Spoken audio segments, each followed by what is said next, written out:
Hi guys, welcome back to Yanni's room. Hindi na to Sunday reset. Pero Sunday reset pa rin tatawag ko, but it's Tuesday. So, ngayon nandito kami sa Slowly Cafe. May kasama ako. Kasama ko yung friends ko galing sa workshop ni Sir Ricky. Tumagay ka muna, si Joseph. Yes. May cancelable ka bang ginawa? Baka kasi mamaya may mga haters ka tapos mag-comment sila na may friend si Yanni na, tut. So, nandito ako ngayon sa Slowly Cafe, sa Diliman. Medyo madami lang tao, so hindi ko lang paano ko siya ipapakita. Pero para siyang bahay lang na maliit. Ayan. Okay, try ko ipakita sa inyo.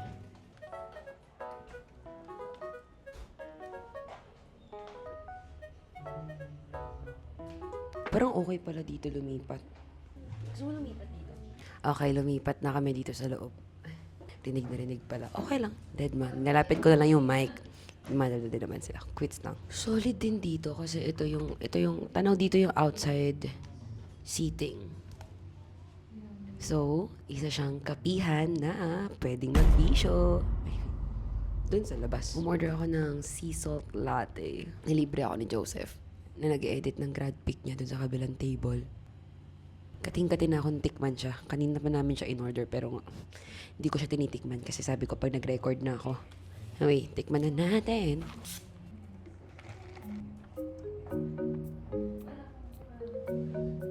Ang strong nung coffee. Hindi ko malasahan yung sea salt. Maybe dapat isip ko siya.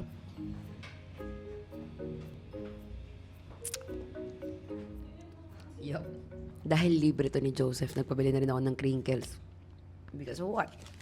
Minsan lang siya man libre. Uy, graduate na yan si Joseph. Joseph, tumingin ka dito. Joseph. Yeah.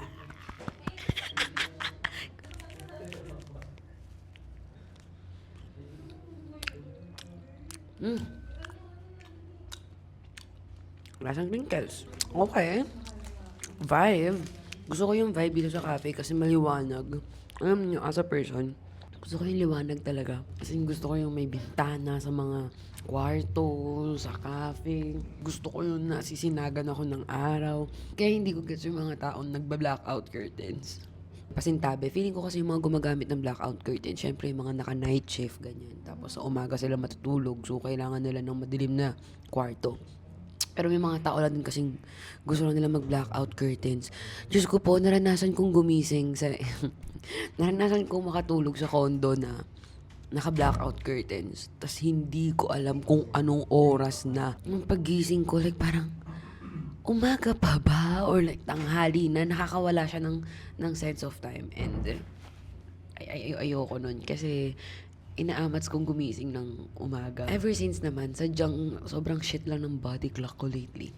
Bakit tahimik ngayon? Kanina may nagdadaldalan. Ba't wala yung mga nagdadaldalan? Alam niyo, wala akong balita sa mga nangyayari sa paligid ko. Oh my God. Actually, madaming nangyari. Pero hindi ko alam kung dapat ko ba bang sabihin. Ang pinaka-highlight kasi ng week na to for me ay Pride. Pride event. Ang sama ng term na to. Wait lang. Ang bastos pala ng bunganga ko. Pero para ako na hard. Sobrang pagod. Sobrang pagod talaga. Pero happy naman ako. Siyempre kasi Pride event yun. Pero nag-host kasi ako with AC. Tapos mga 9 to 12 AM kami nag-host. So gabing-gabi na. And that's why ganito rin yung boses ko. Yes. To be a host, di ba? Tapos, ang laki ng event. Like, this year kasi yung Pride March ay may 4 na stage. Na ang crazy. Kasi para siyang Coachella. Ganun yung vibe. And laki-laki din ng UPD. Ang daming, kumbaga ang daming nangyayari. Pero maganda ako this week, so give ko yun. Ang dami. Hindi ko alam if nabanggit ko na rin sa previous episodes na na-feature ako for Preview Pride. And then, sa Metro Scene din. Grabe, buhay na buhay ang mga bading. This month, malamang, Pride Month, di ba? So, ang dami talagang ganap. Nahirapan lang din akong isabay siya sa ibang trabaho, which is, yun, sa content. And also, itong pagpa-podcast. Pero happy naman ako.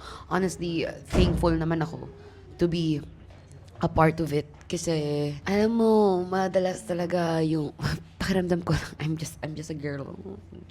I'm just existing. Hindi ko alam na may ganun siyang, may ganung impact yung presence ko to other people. Pumunta rin kasi ako ng eskolta. Yeah, okay, so, di ba 27 Pride March. Tapos kinabukasan, may event sa eskolta. Tapos pumunta ako kasi nagbebenta doon yung friends ko. Yun sila, Albert, si JR. Tapos, Pride community event din siya na super, super na-enjoy ko.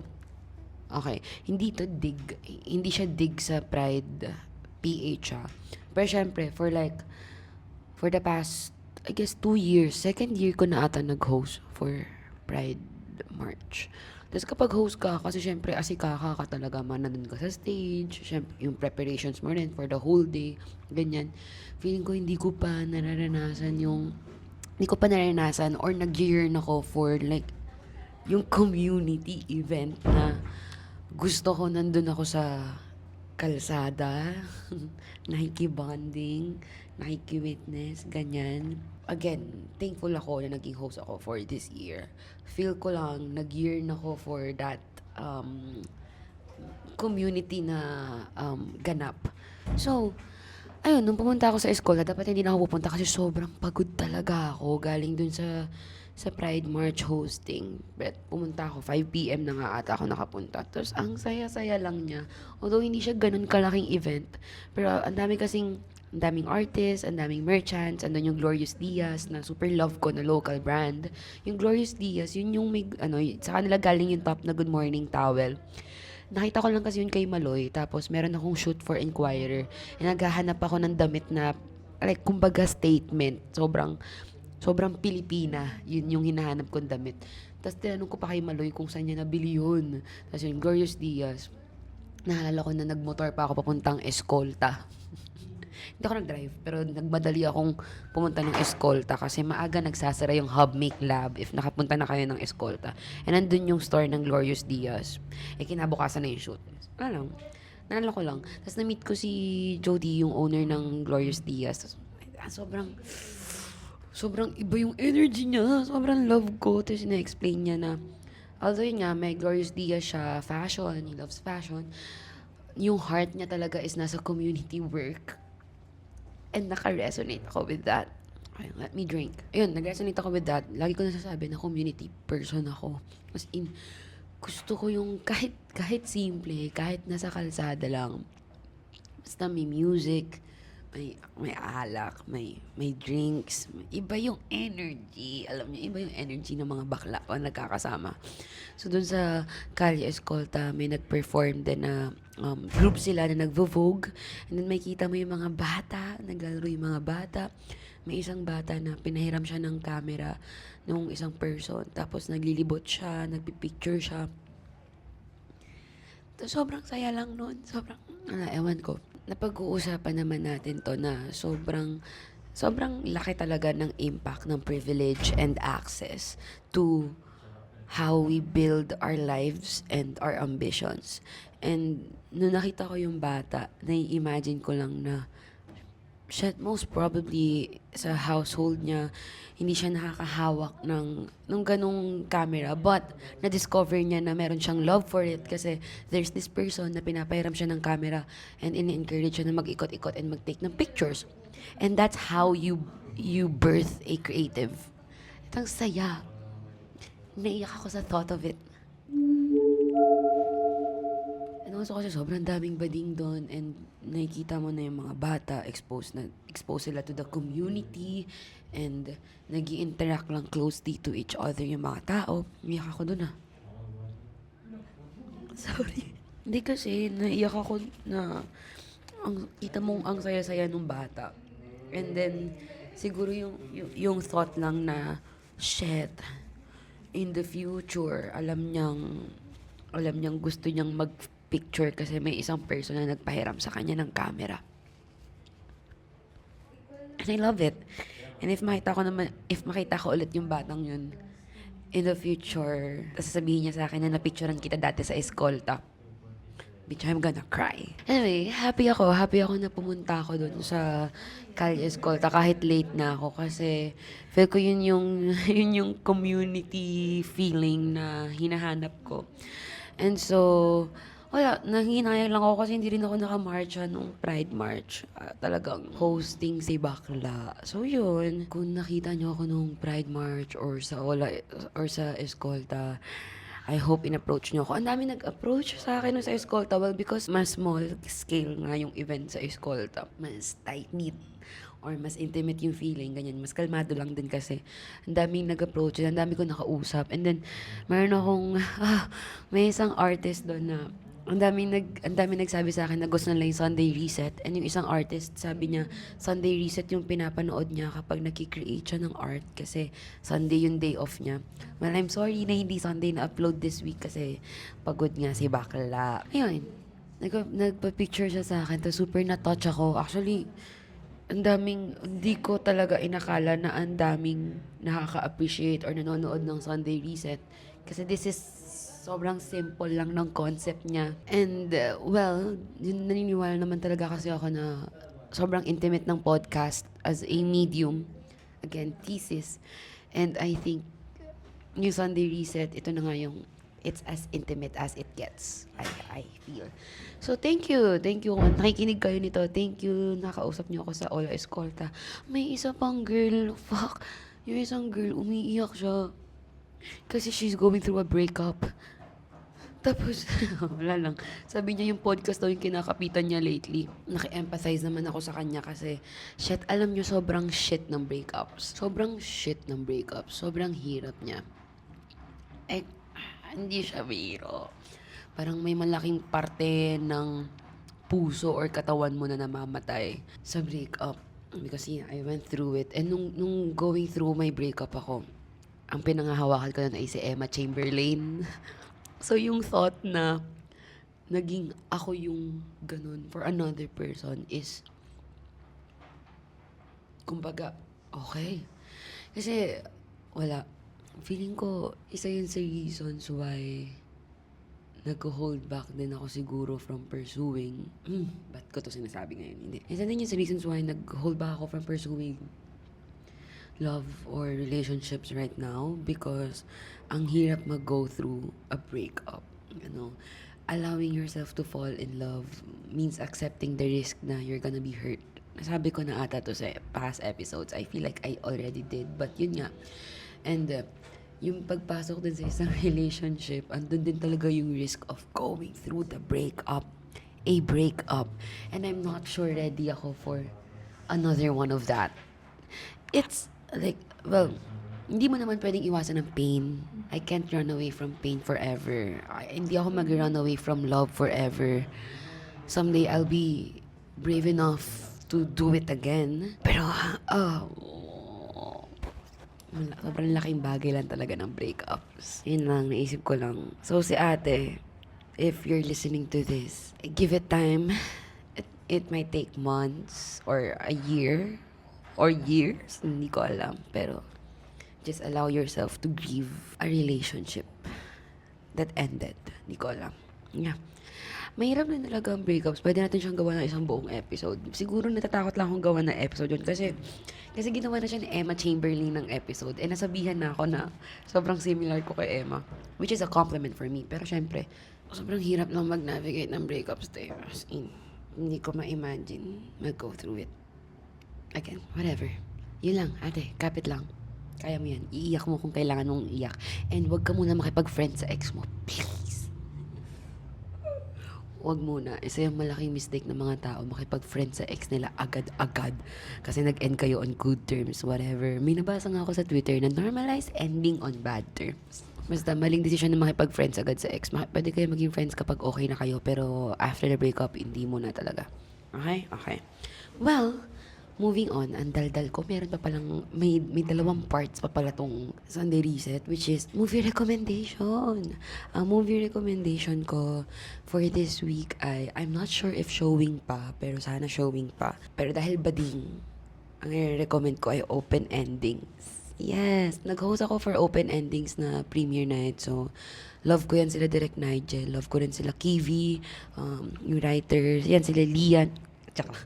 Sila Lian, sila Jasmine, sila Janela and Clea. Sobrang kind nila. But sobrang love ko kasi yung energy din talaga ng buong Open Endings cast. And then sila Direk Nigel din kasi. Wow. Bading kayo, no? Yung feeling. Super happy ko na nakakausap-kausap ko sila. But yun, yung open endings, kaya ko siya i-recommend kasi madami naman na tayong sapphic films, okay? I loved Rookie. I loved ang huling Chacha ni Anita. Okay? Madami kayong pwedeng panoorin. Meron din sa Marahuyu Project.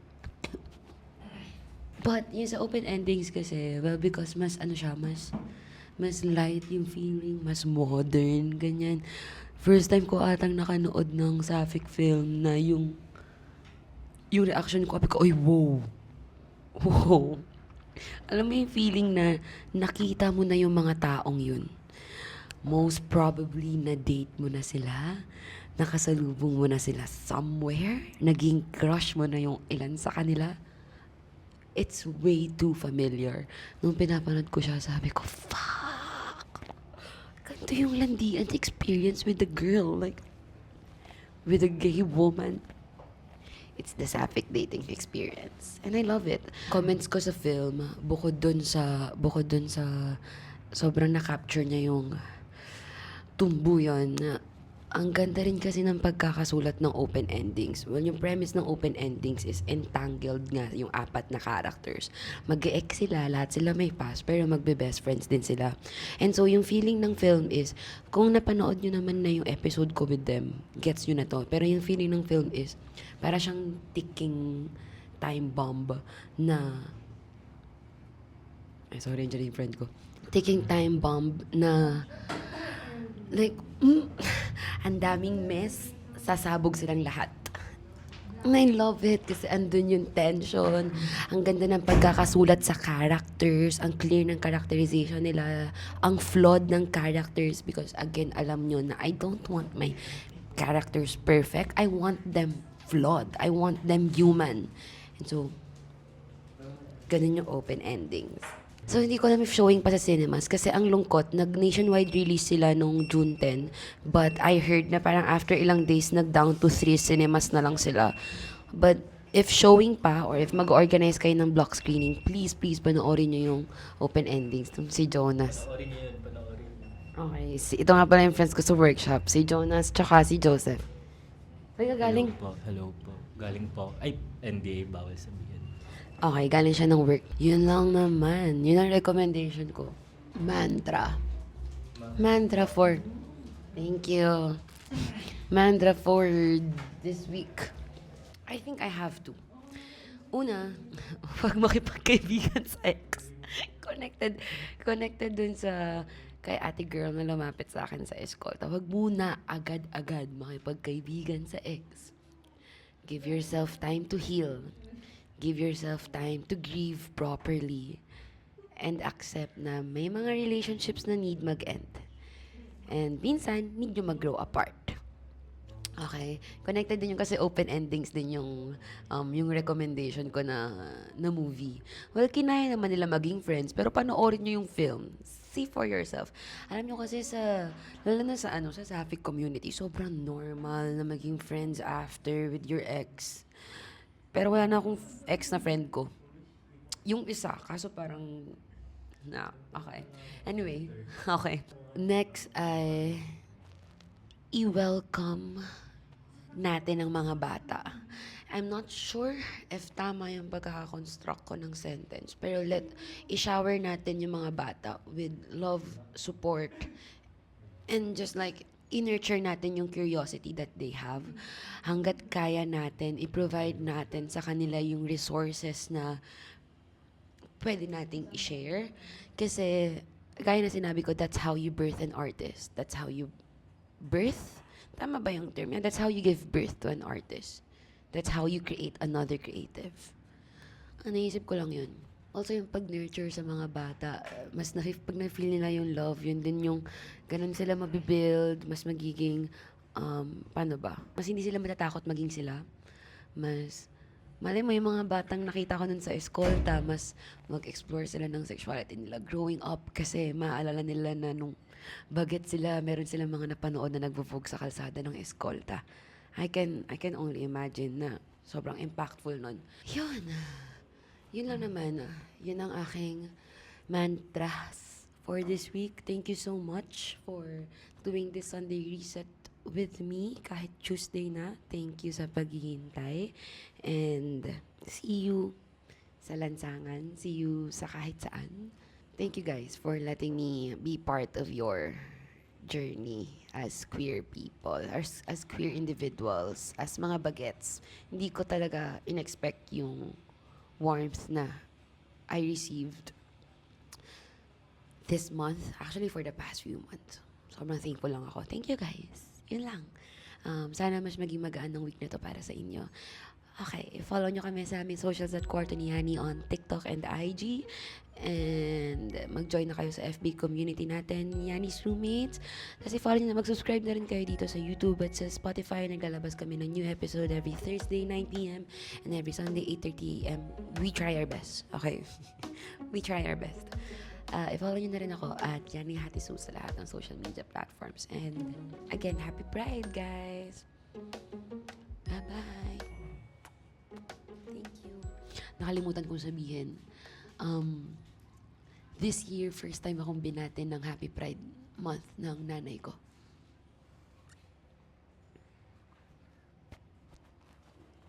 Naluha ako agad dun. Yun lang. Sana makatanggap din kayo ng ganun sa family nyo.